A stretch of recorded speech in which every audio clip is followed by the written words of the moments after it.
Hi friends, നമുക്കിന്നൊരു സാമ്പാർ ചീര കണ്ടിട്ടുണ്ടോ? അത് ഞാൻ കാണിച്ചു തരാം കേട്ടോ. സാമ്പാർ ചീര പൊട്ടിച്ച് നമുക്കൊരു തോരനുണ്ടാക്കാം. അപ്പോൾ ഇതാണ് നമ്മുടെ സാമ്പാർ ചീര. സാമ്പാർ ചീര ഇതേപോലെ ചെറിയ പൂവുണ്ടാവും. ഓക്കെ, അതിന് ഇത് പൊട്ടിച്ച് നമുക്ക് പരിപ്പിലിട്ടും വയ്ക്കാം. കുത്തിക്കാച്ചുന്ന പരിപ്പിൽ ഇട്ട് വയ്ക്കാം, സാമ്പാറിലിടാം. അതുമാതിരി നമുക്ക് തോരനുണ്ടാക്കാം. നമുക്ക് ഇതിനും നല്ലതാണ് ചീര. ഓക്കെ, ശരിക്കും സാധാ ചീര പോലെ തന്നെ, പക്ഷെ ഇതിന് ഇത്തിരി വഴുവഴുപ്പുണ്ട്.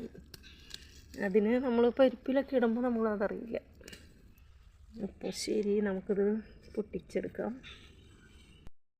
അപ്പോൾ കണ്ട, ഇതാണ് നമ്മളിന്ന് തോരൻ ഉണ്ടാക്കാൻ പോകുന്ന ചീര. അപ്പോൾ നമുക്ക് ചീര വാഷ് ചെയ്തെടുക്കാം കേട്ടോ.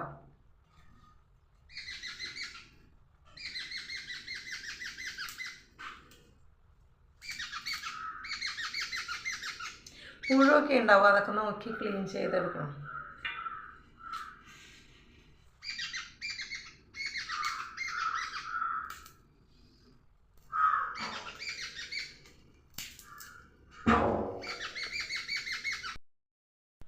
നമുക്കിത് അരിഞ്ഞെടുക്കാം കേട്ടോ.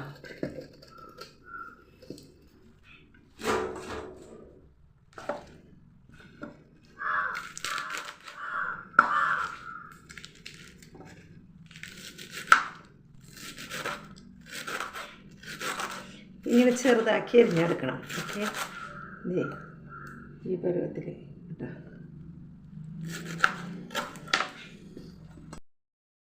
അപ്പോൾ കടുക്, മുളകിട്ടു. ഇനി ഇത് ചീര, ഇത് സവോള, ഉള്ളി, ഇത് തേങ്ങ.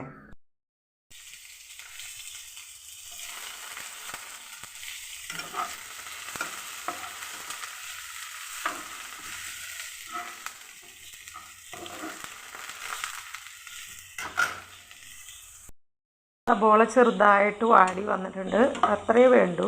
പിന്നെ ഇതിലേക്ക് തേങ്ങ ഇടണം. തേങ്ങ ഇട്ടിട്ട്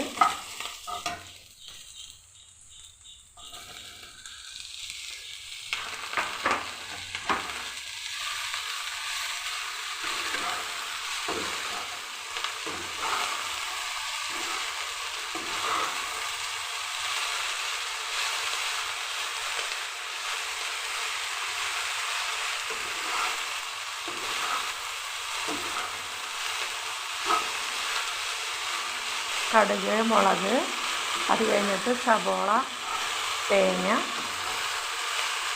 പിന്നെ പച്ചമുളക് ഇട്ടിട്ട് വഴറ്റി ഒന്ന് അടച്ച് വയ്ക്കുക. ഇച്ചിരി ഉപ്പിട്ടിട്ട്.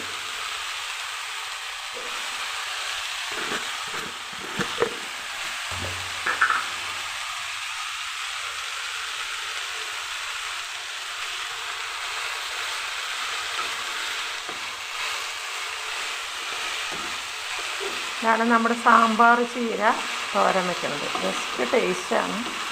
എല്ലാവരും ഒന്ന് ട്രൈ ചെയ്ത് നോക്കിക്കോളും കേട്ടോ. കണ്ണി മസാലയും ആദ്യം ഇതൊക്കെ ഇടുന്നേക്കാളും നല്ലത് നോർമലി വെക്കുന്നതാണ്. ഇതിൽ പിന്നെ ചക്കക്കുരു ഇടാം കേട്ടോ. ചക്കക്കുരു ഒക്കെ ഇട്ടാൽ നല്ല ടേസ്റ്റ് ആയിരിക്കും. ഓക്കെ, അപ്പോൾ ശരി, നിങ്ങൾ സബ്സ്ക്രൈബ് ചെയ്യണം, ലൈക്ക് അടിക്കണം, സബ്സ്ക്രൈബ് ചെയ്യണം, കമൻറ്റ് ചെയ്യണം കേട്ടോ. ഓക്കെ.